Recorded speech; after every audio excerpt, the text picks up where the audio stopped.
ಅಣ್ಣ ನಿನ್ನ ಕಿಶನ್ ಬಗ್ಗೆ ಜಾಸ್ತಿ ಯೋಚನೆ ಮಾಡೋ ಅಗತ್ಯ ಇಲ್ಲ ಅಂತ ಅನ್ಸುತ್ತೆ. ಅವ್ನು ಮೋಸ್ಟ್ಲಿ ಚೇಂಜ್ ಆಗಿರ್ಬೋದು ಅಲ್ವಾ? ಏನ್ ಮಾತಾಡ್ತಿದ್ಯಾ? ಅದ್ಯಾ ಬದಲಾಗದು ಅದು ಅವನು, ಅದು ಹೇಗೆ ಸಾಧ್ಯ? ಅಂದ್ರೆ ಎಲ್ಲರಿಗೂ ಒಂದು ಟರ್ನ್ ಅಂತ ಇರುತ್ತೆ ಅಲ್ವಾ, ನಾ ಅದ್ರ ಬಗ್ಗೆ ಮಾತಾಡ್ತಾ ಇದ್ದೀನಿ. ಜೈಲಿಗೆ ಹೋಗಿ ಜಗತ್ತೇ ಮುಚ್ಚೋಯ್ತು ಅಂತ ಗೊತ್ತಾದಾಗ ಯಾರಾದ್ರೂ ಬದಲಾಗೇ ಆಗ್ತಾರೆ ಅಲ್ವಾ ಅಣ್ಣ? ಅದ್ಯಾ ಕೆಲವರು ಲೈಫ್ ಲಾಂಗ್ ಬದಲಾಗೋದಿಲ್ಲ. ಸತ್ರು ವಿಷ ಕರ್ತಾರೆ ಅಂತ ಹೇಳ್ತಾರಲ್ಲ, ಆ ಕ್ಯಾಟಗರಿಗೆ ಸೇರಿದವನು. ನಿಜ ಅಣ್ಣ, ಒಪ್ಕೊಡ್ತೀನಿ. ಆದ್ರೆ ಅಂಥವ್ರು ಜೈಲಿಂದ ಹೊರಗೆ ಬರ್ತಿದ್ದಂಗೆ ಹಾಗೆ ಸಾಧಿಸೋಕೆ ನೋಡ್ತಾರೆ. ದ್ವೇಷದ ಮುಂದೆ ತಾಳ್ಮೆ ಇರಲ್ಲ. ಆದ್ರೆ ಕಿಶನ್ ಹಾಗೆ ಮಾಡಿಲ್ಲ ಅಲ್ವಾ? ಅವನ ಬಗ್ಗೆ ನಿನಗೆ ಸರಿಯಾಗಿ ಗೊತ್ತಿಲ್ಲ ಅದ್ಯಾ. ಅವನು ಖಂಡಿತವಾಗ್ಲೂ ಏನೋ ಪ್ಲಾನ್ ಮಾಡ್ಕೊಂಡು ಅಲ್ಲಿಗೆ ಬಂದಿರ್ತಾನೆ. ಹಣಕ್ಕಿಂತ ಸೆನ್ಸ್ ಇಟ್. ಅದೇಗೆ ಹೇಳ್ತೀಯ ನೀನು? ನೋಡದ್ಯಾ, ಇದು ಬರೀ ಕೋಇನ್ಸಿಡೆನ್ಸ್ ಆಗಿದ್ದಿದ್ರೆ ಅವನು ನಮ್ಗೆ ಯಾವಾಗಲೂ ಒಂದ್ಸಲ ಸಿಕ್ಕಿರೋನು. ಹೋಗಿ ಜಾಗದಲ್ಲಿ ಪದೇ ಪದೇ ಯಾವಾಗಲೂ ಸಿಗ್ತಿರ್ಲಿಲ್ಲ. This definitely something here. Vedant, ನನಗೂ ಮುಂಚೆ ನಿನ್ನ ಥರನೇ ಅನಿಸ್ತಿತ್ತು. ಆದರೆ ನಿನ್ನೆ ಒಂದ್ಸಲ ನಾರ್ಮಲಾಗಿ ಯೋಚನೆ ಮಾಡು. ಅವ್ನು ಏನು ಪ್ಲ್ಯಾನ್ ಮಾಡೋದಕ್ಕೆ ಸಾಧ್ಯ? ಆದಿ ಅದಕ್ಕೆ ರೋಡ್ ಕ್ರಾಸ್ ಮಾಡುವಾಗ ಗಾಡಿ ಅಡ್ಡ ಬರಬೇಕು ಅಂತ ಪ್ಲ್ಯಾನ್ ಮಾಡ್ತಾನ? ಅಥವಾ ನಮ್ಮ ಅಮ್ಮಂಗೆ ತಲೆ ತಿರುಗುವಾಗ ಬಂದು ಹೆಲ್ಪ್ ಮಾಡಿ ಇಂಪ್ರೆಸ್ ಮಾಡಬೇಕು ಅಂತ ಪ್ಲ್ಯಾನ್ ಮಾಡ್ತಾನ? ಇಲ್ಲ ವೇದಾಂತ್, ಅವನು ಬದಲಾಗಿದ್ದಾನೆ ಅಂತ ನನಗೂ ಅನ್ನಿಸ್ತಾ ಇದೆ. ನೀವೇನೇ ಹೇಳಿ, ನನಗಿದೆಲ್ಲ ಪಕ್ಕ ಪ್ರೀ ಪ್ಲಾನ್ ಅನ್ನಿಸ್ತಾರೆ. ಅವನು ನಮ್ಮ ದೃಷ್ಟಿಯಲ್ಲಿ ಒಳ್ಳೆಯವನಾಗೋದಕ್ಕೆ ಇಷ್ಟೆಲ್ಲ ಮಾಡ್ತಿದ್ದಾನೆ. ಆಯಿತು, ಹಾಗೇನೆ ಅಂದ್ಕೊಳ್ಳೋಣ. ಆದರೆ ಹಂಗೆ ಅಂದ್ಕೊಳ್ಳೋದ್ರಿಂದ ಅವನಿಗೇನು ಲಾಭ?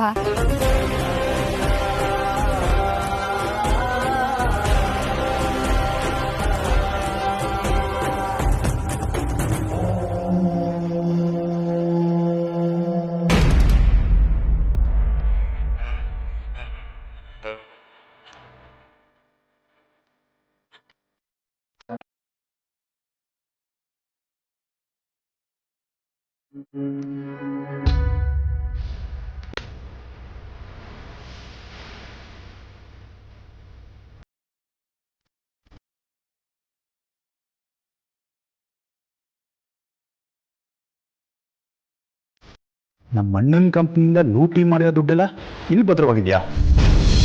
ನೀನು ನಾನು ಅಂದ್ಕೊಂಡಿರೋಷ್ಟು ಬ್ರಿಲಿಯಂಟ್ ಎಲ್ಲ ಅಂತ ಆಯಿತು. ಇರು, ನಿಂಗೆ ಬುದ್ಧಿ ಕಲಿಸ್ತೀನಿ.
ನಮ್ಮಣ್ಣ ಕಷ್ಟಪಟ್ಟು ದುಡ್ದಿರೋ ದುಡ್ಡೆಲ್ಲ ಯಾರಿಗೂ ಗೊತ್ತಿಲ್ಲದೆ ನಿನ್ನ ಹೆಸರು ಟ್ರಾನ್ಸ್ಫರ್ ಮಾಡಿಕೊಂಡು ಬೇಡದಿರೋ ಕೆಲಸಕ್ಕೆ ಯೂಸ್ ಮಾಡ್ತಿದ್ಯಾ ಅಲ್ವಾ? ಯಾರ್ದೋ ದುಡ್ಡಲ್ಲಿ ನೀನು ಜಾತ್ರೆ ಮಾಡ್ತಿದ್ಯಾ? ನಾನು ವಾಪಸ್ ಬಂದಾಗಿದೆ, ಸುಮ್ಮನೆ ಬಂದಿಲ್ಲ. ನನ್ನ ಆಚೆ ಹಾಕಿದ್ದಕ್ಕೆ ಇವೆಂಟ್ ತೀರ್ಸ್ಕೊಳಕ್ಕೆ ಬಂದಿದ್ದೀನಿ. ಇನ್ನು ಮುಖವಾಡ ಕಳ್ಸೋವರೆಗೂ ನಾನು ಸುಮ್ಮನೆ ಇರಲ್ಲ.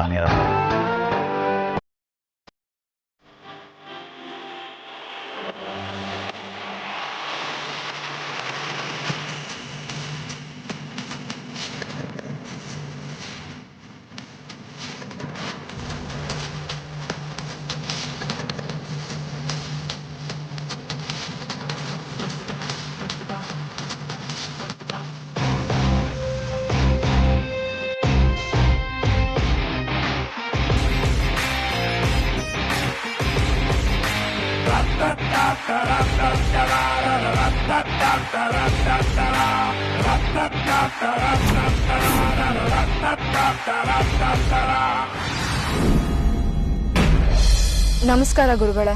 ನಮಸ್ಕಾರಮ್ಮ. ಯಾರು ನೀವು? ನಿಮ್ಗೆ ಏನಾಗಬೇಕಾಗಿತ್ತು? ನನ್ನ ಹೆಸರು ಆರತಿ ಅಂತ ಗುರುಗಳೇ. ನಿಮ್ಮ ಜ್ಯೋತಿಷ್ಯ ಬಗ್ಗೆ ಅಡ್ವರ್ಟೈಸ್ಮೆಂಟ್ ನೋಡಿದೆ ಪೇಪರಲ್ಲಿ. ನಿಜ ಹೇಳಬೇಕು ಅಂದರೆ ಕೆಲವ್ರ ಹತ್ರ ವಿಚಾರಿಸ್ಕೊಂಡೇ ಬಂದಿದ್ದೀನಿ. ನಿಮ್ಮ ಜ್ಯೋತಿಷ್ಯ ಶಾಸ್ತ್ರ ತುಂಬ ಕರಾರವಾಗಿದೆ ಅಂತ ಗೊತ್ತಾಯಿತು. ಒಳ್ಳೆಯದು. ನಿಮ್ಗೆ ಏನಾಗಬೇಕಮ್ಮ? ನಾನೊಂದು ಸಮಸ್ಯೆಗೆ ಪರಿಹಾರ ಹುಡ್ಕೊಂಡು ಬಂದಿದ್ದೀನಿ ಗುರುಗಳೇ. ಸರಿಮ್ಮ, ನಿಮ್ಮ ಹೆಸರು ಆರತಿ ಅಂದ್ರಿ ಅಲ್ವಾ? ಹೌದು ಗುರುಗಳೇ. ನೋಡಮ್ಮ, ಮನೆ ಅಂದಮೇಲೆ ಸಮಸ್ಯೆ ಇದ್ದೇ ಇರುತ್ತೆ. ಸಮಸ್ಯೆ ಇಲ್ಲದ ಮನೆ ಇಲ್ವೇ ಇಲ್ಲ.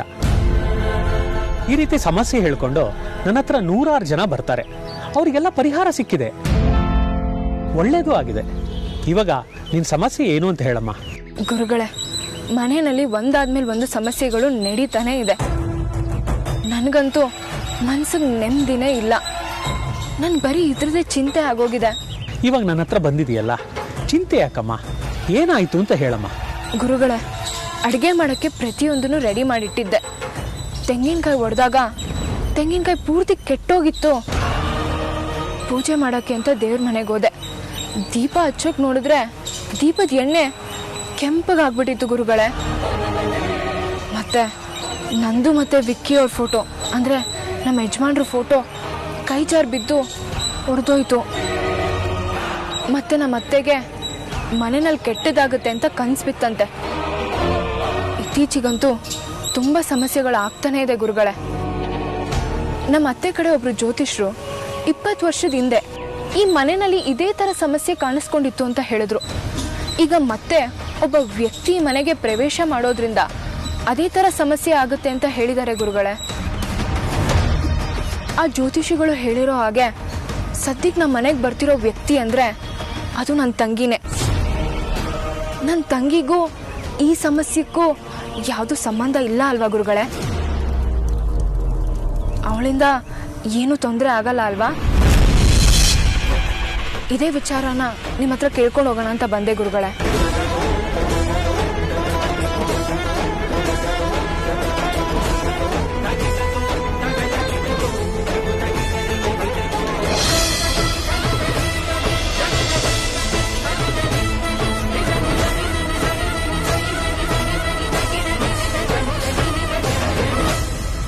ನಾವು ಅವನ ಒಳ್ಳೆಯವನು ಅಂತ ಅಂದ್ಕೊಂಡ್ರೆ ಅವನಿಗವನು ಈಗೋನು ಸ್ಯಾಟಿಸ್ಫೈ ಆಗಲ್ಲ, ದ್ವೇಷನೂ ಕಮ್ಮಿ ಆಗಲ್ಲ. ಸೊ ನನ್ನ ಪ್ರಕಾರ ಅವನು ಒಳ್ಳೆ ರೀತಿನಲ್ಲೇ ಬಿಹೇವ್ ಮಾಡ್ತಿದ್ದಾನೆ ಅನಿಸ್ತದೆ. ವಾಟ್ಸ್ ರಾಂಗ್ ವಿತ್ ಯು ಅಮೂಲ್ಯ? ಯಾಕೆ ನೀವಿಬ್ರು ಒಂದು ವಿಚಾರದಲ್ಲಿ ಇಷ್ಟೊಂದು ಸಾಫ್ಟ್ ಬಿಹೇವ್ ಮಾಡ್ತಿದ್ದೀರಾ? ಅಣ್ಣ ಅದು ಅದ್ಯಾ please, is a bloody rascal. ಅವದನ್ನ ಎಷ್ಟು ಹತ್ತಿರದಿಂದ ನೋಡಿದ್ಯಾ ನೀನು ಒಂದೊಂದು ಹೀಗೆ ಜಡ್ಜ್ ಮಾಡ್ತಿದ್ದೀಯ. ನಾನೇನು ಅವನ ಕ್ಷಮಿಸ್ಬೇಕು ಅಂತ ಹೇಳ್ತಿಲ್ಲ ವೇದಾಂತ್, ಅಥವಾ ಹಳೇದ್ನೆಲ್ಲ ಮರೆತು ಅವನ ಜೊತೆ ಫ್ರೆಂಡ್ಶಿಪ್ ಮಾಡ್ಕೊಳ್ಬೇಕು ಅಂತಾನೂ ಹೇಳ್ತಿಲ್ಲ. ಮತ್ತೆ what you trying to say? ಏನು ಹೇಳ್ತಿದ್ಯಾ? ಜಸ್ಟ್ ಅವನ್ನ ನೋಡೋ ಆ್ಯಂಗಲ್ ಚೇಂಜ್ ಮಾಡ್ಕೊ ಅಂತ ಹೇಳ್ತಿದ್ದೀನಿ ವೇದಾಂತ್. ಐ ಮೀನ್ ಅವನ ಬಗ್ಗೆ ಅಷ್ಟೊಂದೆಲ್ಲ ಯೋಚನೆ ಮಾಡೋ ಅಗತ್ಯನೇ ಇಲ್ಲ. ನಿನಗೆ ಮೊದಲೇ ಕೋಪ ಜಾಸ್ತಿ, ಆ ಕೋಪದಲ್ಲಿ ಈ ಥರ ತಪ್ಪೆಲ್ಲ ಮಾಡಿಬಿಡ್ತೀಯ. ಇನ್ಮೇಲಾದರೂ ಅವ್ನು ಸಿಕ್ತಾಗೆಲ್ಲ ಜಗಳ ಮಾಡೋದು, ಒಡೆಯೋಕೆ ಹೋಗೋದು ಇದೆಲ್ಲ ಮಾಡಬೇಡ. ಅವನಷ್ಟಕ್ಕೆ ಅವನ್ನ ಬಿಟ್ಬಿಡು. ಹಾಗೆ ಮಾಡೋದ್ರಿಂದ ನಮಗೆ ಲಾಸ್ ಇಲ್ಲ ಅಲ್ವಾ? ಕವಡೆ ಶಾಸ್ತ್ರನೋ ಅದೇ ಹೇಳ್ತಾ ಇದೆ ಅಮ್ಮ. ಏನ್ ಹೇಳ್ತಾ ಇದೆ ಗುರುಗಳೇ? ಇನ್ನೊಬ್ಬರು ಜ್ಯೋತಿಷರು ಏನ್ ಅನಾಹುತ ಆಗುತ್ತೋ ಅಂತ ಹೇಳಿದ್ರು ನನ್ನ ಕವಡೆ ಶಾಸ್ತ್ರನೋ ಅದೇ ಹೇಳ್ತಾ ಇದೆ. ನೋಡಮ್ಮ, ಕವಡೆ ಶಾಸ್ತ್ರದ ಪ್ರಕಾರ ನಿಮ್ಮ ಜೀವನದಲ್ಲಿ ಹೊರಗಿನಿಂದ ಒಬ್ಬ ವ್ಯಕ್ತಿ ಪ್ರವೇಶ ಆಗುತ್ತೆ. ಆ ವ್ಯಕ್ತಿ ನಿಮ್ಮ ಮನೆಗೆ ಕಾಲಿಟ್ಟಿದ ಕ್ಷಣದಿಂದ ನಿಮ್ಮ ಮನೆಯಲ್ಲಿ ಅನೇಕ ರೀತಿ ತೊಂದರೆಗಳು ಕಾಣಿಸ್ಕೊಳ್ಳುತ್ತೆ. ಸಂಸಾರದಲ್ಲಿ ಬಿರುಕು ಮೂಡುತ್ತೆ. ಆ ವ್ಯಕ್ತಿ ಕಾಲಿಟ್ಟಿದ ತಕ್ಷಣನೇ ನಿಮ್ಮ ಮನೆಯವ್ರ ನೆಮ್ಮದಿಯೆಲ್ಲ ಹಾಳಾಗುತ್ತೆ. ಇದರಲ್ಲಿ ನಿಮ್ಮ ಸಂಸಾರ ಅಂತ್ಯ ಆಗ್ಬೋದು ಅಂತ ಕೂಡ ಕವಡೆ ಶಾಸ್ತ್ರ ಹೇಳ್ತಾ ಇದೆ.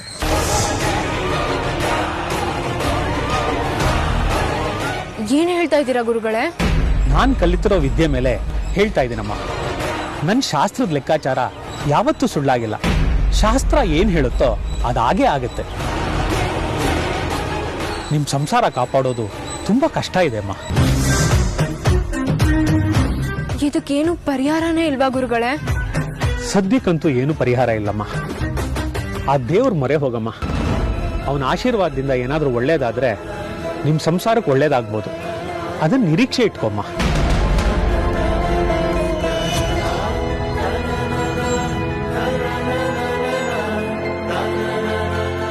ಸದ್ಯಕ್ಕೆ ಮನೆಗೆ ಬರ್ತಿರೋ ವ್ಯಕ್ತಿ ಅಂದ್ರೆ ಅದು ಅಮ್ಮನೇ.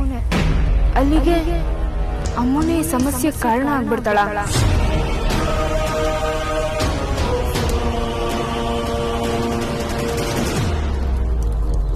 ಕರೆಕ್ಟ್ ಅಣ್ಣ. ಅವನ್ನ ಇಗ್ನೋರ್ ಮಾಡು, ಇಲ್ಲ ಅಂದ್ರೆ ನಿನ್ ತಲೆಯಲ್ಲೇ ಕೂತಿರ್ತಾನೆ. ಅವನ ಬಗ್ಗೆ ಯೋಚನೆ ಮಾಡೋದೇ ಬಿಟ್ಟಾಕು ಅಲ್ವಾ?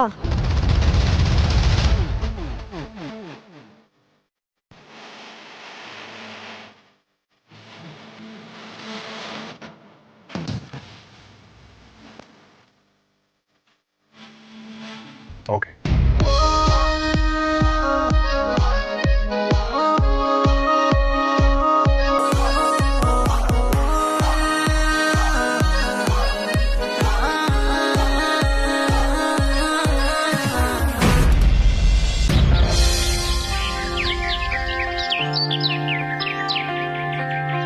ಲೇ ಹಳೆ ಮುದ್ಕಿ, ಎಲ್ಲೇ ಹೋಗಿದ್ದೆ? ಇಷ್ಟು ತನಕ ನಿಂಗೋಸ್ಕರ ನಾವೆಲ್ಲ ವೇಟ್ ಮಾಡ್ತಿದೀವಿ. ಎಲ್ಲಿಗೆ ಹೋಗಿದ್ದೆ ನೀನು? ಯಾಕೆ ಇಷ್ಟು ಲೇಟು? ಏನು ವಿಚಾರಣೆ ಮಾಡಕ್ ನಿಂತಿದ್ಯಾ? ನಾನು ಎಲ್ಲಿಗೆ ಹೋಗ್ತೀನಿ, ಏನು ಮಾಡ್ತೀನಿ ಅಂತ ನಿನಗೆ ಹೇಳ್ಬಿಟ್ಟೆ ಮಾಡ್ಬೇಕಾ? ಮೊದಲೇ ನನ್ನ ಮೂಡ್ ಸರಿ ಇಲ್ಲ. ಸುಮ್ಮನೆ ಅದು ಅಂತ ಮಾತಾಡ್ತಿದ್ರೆ ಕಾಲ್ ಮುರಿದು ಕೈ ಕೊಟ್ಬಿಡ್ತೀನಿ. ಆಹಾ ಸುಪ್ನಾತಿ, ಕಾಲ್ ಮುರಿದು ಕೈ ಕೊಡೋದಕ್ಕೆ ನನ್ನನ್ನು ಸಾಕಿರೋ ಕೋಳಿ ಅನ್ಕೊಂಡಿದ್ಯಾ? ಮುರಿದ ತಕ್ಷಣ ಟಪಕ್ ಅಂತ ಮುರಿದೋಗಕ್ಕೆ? ಲೇ ಅದೇನು ಅಂತ ಮಾತಾಡ್ತೀಯ? ಅದು ಟಪಕ್ ಅಂತ ಅಲ್ಲ, ಟಕ್ ಅಂತ. ನಿನ್ ಮಾತು ಕೇಳ್ತಿದ್ರೆ ಪ್ರಾಣ ಹೋಗಿರೋ ಪ್ರಾಣಿ ಕೂಡ ಮತ್ತೆ ಪ್ರಾಣ ಕಳ್ಕೊಂಡ್ಬಿಡುತ್ತೆ. ಹೌದೌದು, ನೀನ್ ಬಾರಿ ಅದ್ಭುತವಾಗಿ ಮಾತಾಡ್ತೀಯ. ಪ್ರಾಣ ಕಳ್ಕೊಂಡಿರೋ ಪ್ರಾಣಿನೂ ಮತ್ತೆ ಪ್ರಾಣ ಕಳ್ಕೊಂಡ್ಬಿಡುತ್ತಾ? ಯಪ್ಪ, ಅದ್ ಹೆಂಗೆ? ಅದು ಎರಡೆರಡು ಜೀವ ಇರುತ್ತೆ ಅದಕ್ಕೆ. ನೀನಂತ ಕುಂಬಳಕಾಯಿ ಇರೋ ಕಡೆ ಎರಡೆರಡು ಜೀವ ಇರೋ ಪ್ರಾಣಿ ಕೂಡ ಇರುತ್ತೆ. ನಿನ್ ಭಾಷೆ ದೇವ್ರೆ ಮೆಚ್ಬೇಕು. ನಿನ್ ಕಟ್ಕೊಂಡು ವೇದನ್ ಬಾಬಾ ಹೆಂಗ್ ಜೀವನ ಸಾಗಿಸ್ತಾರೇನೋ. ಸದ್ಯಕ್ಕೆ ಅವ್ರು ನಿನ್ ಭಾಷೆ ಕಲೀಲಿಲ್ಲ ಅಂದ್ರೆ ಅಷ್ಟೇ ಸಾಕು. ಏಯ್, ಬಾಯಿ ಮುಚ್ಕೊಂಡಿರೆ. ನಾನು ಮಾತಾಡೋದು ಶುದ್ಧ ಕನ್ನಡ ಭಾಷೆ.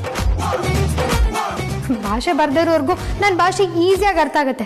ಅದು ನಮ್ಮ ಭಾಷೆಗಿರೋ ಗತ್ತು ಗಮ್ಮತ್ತು. ನಮ್ಮ ಕನ್ನಡ ಭಾಷೆ ತರ ಯಾವ ಭಾಷೆನೂ ಇಲ್ಲ. ನೀನ್ ಜಾಸ್ತಿ ಮಾತಾಡಿದ್ರೆ ಸರಿ ಇಲ್ಲ. ಇದೇನ್ರಿ ಇದು? ಯಾವಾಗ್ಲೂ ಗಿಜಗಿಜ ಅಂತ ಕಿತ್ತಾಡ್ತಾ ಇರ್ತೀರಾ, ಸ್ವಲ್ಪ ಸುಮ್ಮನೆ ಇರಬಾರ್ದಾ? ಅಲ್ಲ ಅಮ್ಮ, ಅವಳಿಗೋಸ್ಕರ ಇಷ್ಟು ತನಕ ವೇಟ್ ಮಾಡಿದೀವಿ. ಈಗ ನೋಡ ನನ್ ಕಲ್ಲ ಎಳಿತಾಳೆ. ಇವಳಿಗೆ ಎಷ್ಟು ಕೊಬ್ಬಿರ್ಬೇಡ. ನಂಗಂತೂ ಸಖತ್ ಕೋಪ ಬರ್ತಿದೆ ನೋಡು. ಅತಿಥಿ, ಇವಳು ಮದ್ವೆ ಮಾಡ್ಕೊಂಡು ಗಂಡನ ಮನೆಗೆ ಹೋಗ್ತಿರೋ ಹುಡುಗಿ. ಇರೋ ಅಷ್ಟು ದಿವಸ ಅವಳ ಜೊತೆ ಸುಖವಾಗಿ ಸಂತೋಷವಾಗಿರ್ಬೋದಲ್ವಾ? ಅಲ್ಲಿಗೆ ಹೋದ್ಮೇಲೆ ಇವಳು ಸಿಗ್ತಾಳೇನೆ? ಯಾಕಮ್ಮ? ಹಳೆ ಮುದ್ಕಿ ಗಂಡನ ಮನೆಗೆ ಮದ್ವೆ ಆಗೋದ್ಮೇಲೆ ಮತ್ತೆ ವಾಪಸ್ ಬರಲ್ವಾ? ನಿಜ ಅದಿತಿ, ಅವಳು ಬರ್ತಾಳೆ. ಆದ್ರೆ ಇಲ್ಲೇ ಬಂದಿರೋಕ್ಕಾಗತ್ತಾ? ಬಂದು ಹೋಗಿ ಮಾಡ್ತಿರ್ತಾಳೆ ಅಷ್ಟೆ. ಅವಳಿಗೆ ಅವಳದೇ ಆದ ಮನೆ, ಸಂಸಾರ, ಮಕ್ಕಳು ಅಂತಾಗತ್ತೆ. ಇವಳದು ಮಾತ್ರ ಅಲ್ಲ, ಎಲ್ಲ ಹೆಣ್ಮಕ್ಳ ಕಥೆನೂ ಇದೇನೆ. ನಾಳೆ ನಿನಗೂ ಇದೇ ಆಗತ್ತೆ.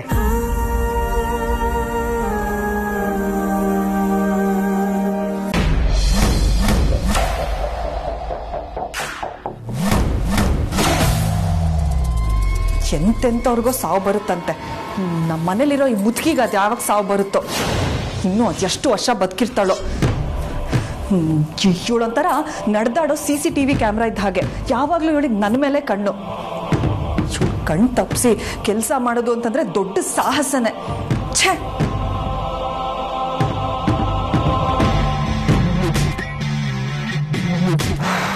ಓಕೆ, ಫಸ್ಟು ಕಿಶನಿಗೆ ಅಮೌಂಟ್ ಕೊಟ್ಬಿಟ್ಟು ಕೆಲಸ ಮುಗಿಸು ಅಂತ ಹೇಳಬೇಕು. ಯಾವುದೇ ಕಾರಣಕ್ಕೂ ಆ ವೇದಾಂತ್ ಮದುವೆ ಆಗಬಾರ್ದು. ಇನ್ ಕೇಸ್ ಅವ್ನು ಮದುವೆ ಆಗಿಬಿಟ್ರೆ ಕಿರಾತಕ್ಕಿ ಅಮೂಲ್ಯ ಕೂಡ ಬಂದು ಇಲ್ಲಿ ಸೇರ್ಕೋತಾಳೆ. ನಾನೊಬ್ಬಳೇ ಎಷ್ಟೋ ಅಂತ ದುಶ್ಮನ್ಗಳನ್ನ ಹ್ಯಾಂಡಲ್ ಮಾಡೋಕ್ಕಾಗುತ್ತೆ? ಕಷ್ಟ ಆಗ್ಬಿಡುತ್ತೆ. ಮನೇಲಿರೋ ದುಶ್ಮನ ಎದುರಿಸೋದು ತುಂಬಾ ಕಷ್ಟ ಇದೆ.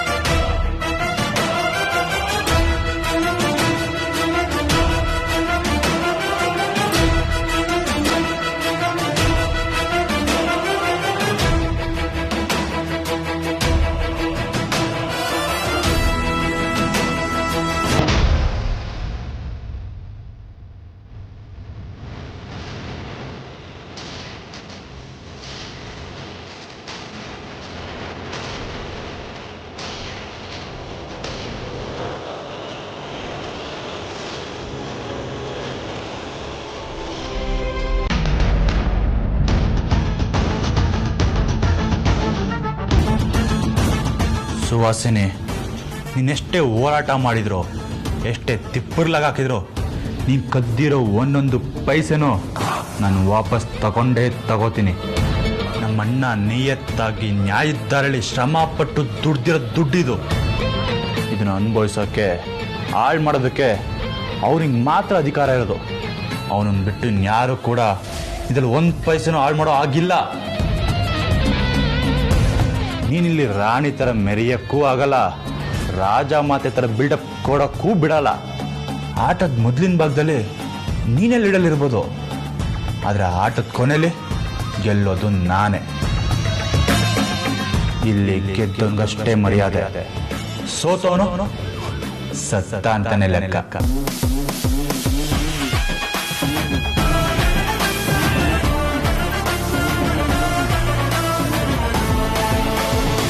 ಇಲ್ಲ ಅಮ್ಮ, ಹಳೆ ಮುದುಕಿ ಜೊತೆ ಜಗಳ ಆಡೋದು ನನ್ನ ಅಜನ್ಮ ಸಿದ್ಧ ಹಕ್ಕು. ನಾನು ಇವಾಗಲೂ ಜಗಳ ಆಡ್ತೀನಿ, ಮುಂದೆ ಅವಳು ಮದುವೆ ಆದ್ಮೇಲೆ ಜಗಳ ಆಡ್ತೀನಿ. ಮದುವೆ ಆದ್ಮೇಲೆ ನಮ್ಮ ಮನೆಗೆ ಯಾಕೆ ಬಂದಿಲ್ಲ ಅಂತ ಕೇಳೋಕ್ಕೂ ಅವ್ರ ಮನೆಗೆ ಹೋಗಿ ಜಗಳ ಮಾಡ್ತೀನಿ. ನಂಗೆ ಅವ್ಳ ಜೊತೆ ಜಗಳ ಮಾಡಿಲ್ಲ ಅಂದ್ರೆ ಸಮಾಧಾನನೇ ಆಗಲ್ಲ. ನೋಡ್ ಪರಿ, ಎಂತೋಳ್ನ ಎತ್ತಿದ್ಯಾ ಅಂತ. ನಾನು ಮದ್ವೆಗೆ ಹೋಗ್ತಿದ್ದೀನಿ ಅಂತ ಒಂಚೂರು ಫೀಲಿಂಗೇ ಇಲ್ಲ ಇವಳಿಗೆ. ಫೀಲಿಂಗ್ ಜಾಸ್ತಿ ಆಗಿರೋದಕ್ಕೆ ಹೀಗೆಲ್ಲ ಆಗ್ತಾ ಇರೋದು. ನನಗೆ ನಿನ್ನ ಮೇಲೆ ಪ್ರೀತಿ ತೋರ್ಸೋಕೆ ಬರೋದೇ ಹೀಗೆ. ನಾನು ನಿನ್ನ ಜೊತೆ ಜಗಳ ಆಡಿದ್ಮೇಲೆ ಏನು ಪ್ರಾಬ್ಲಮ್ ಇಲ್ಲ, ಎಲ್ಲ ಆರಾಮಾಗಿದೆ ಅನ್ಸುತ್ತೆ. ಜಗಳ ಆಡಲಿಲ್ಲ ಅಂದರೆ ಯಾರಿಗೂ ಏನೋ ಆಗಿದೆ, ನಮ್ಮಿಬ್ಬರ ಮಧ್ಯೆ ಗ್ಯಾಪ್ ಶುರು ಆಗ್ಬಿಟ್ಟಿದೆ ಅಂತ ಏನೆಲ್ಲ ಯೋಚನೆಗಳೆಲ್ಲ ಬಂದ್ಬಿಡುತ್ತೆ. ಮದುವೆಗೆ ಹೋದ್ಮೇಲೆ ನಾನು ಯಾರ ಜೊತೆ ಜಗಳ ಆಡಲಿ?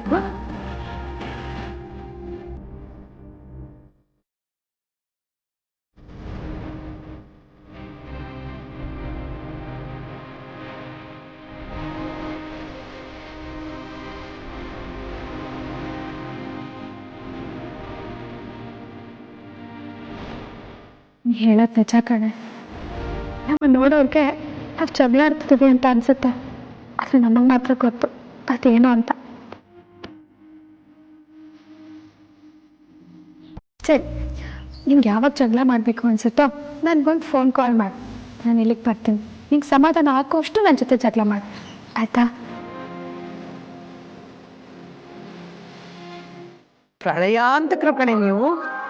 ನಿಮ್ಮಿಬ್ಬರ ಮಧ್ಯೆ ಬಂದವರು ಖಂಡಿತ ಮೂರ್ಖರಾಗ್ತಾರೆ. ಅದು ನೀವು ಯಾವಾಗ ಕಿತ್ತಾಡ್ತಿರೋ, ಯಾವಾಗ ಪ್ರೀತಿ ಮಾಡ್ತಾರೋ ಒಂದೂ ಗೊತ್ತಾಗಲ್ಲ. ಬರೇ ಇವರಿಬ್ಬರು ಯಾವತ್ತೂ ಜಗಳ ಆಡ್ಕೊಂಡಿಲ್ಲ ಕಣೆ. ಇವರೇ ಹೇಳ್ದಾಗೆ ಇವರು ಪ್ರೀತಿ ಮಾಡೋದೇ ಹೀಗೆ. ಎಲ್ಲಿ ಕೋಪ ಮತ್ತು ಜಗಳ ಜಾಸ್ತಿ ಇರುತ್ತೋ ಅಲ್ಲಿ ಪ್ರೀತಿನೂ ಜಾಸ್ತಿ ಇರುತ್ತೆ. ಪ್ರೀತಿಗೆ ರೀತಿ ಇರೋದಿಲ್ಲ, ಅದಕ್ಕೆ ಕೋಪದ ಭೀತಿನೂ ಇರೋದಿಲ್ಲ. ಅದಕ್ಕೆ ಇವರಿಬ್ರು ಹೀಗಿರೋದು. ಕರೆಕ್ಟಾಗಿ ಹೇಳಿದ್ರಿ ಅಪ್ಪ. ನೀವು ಮಾತ್ರ ನಮ್ಮನ್ನ ಚೆನ್ನಾಗಿ ಅರ್ಥ ಮಾಡ್ಕೊಂಡಿದ್ದೀರಾ. ಅಮ್ಮನೇ ಸರಿಯಾಗಿ ಅರ್ಥನೇ ಮಾಡ್ಕೊಂಡಿಲ್ಲ.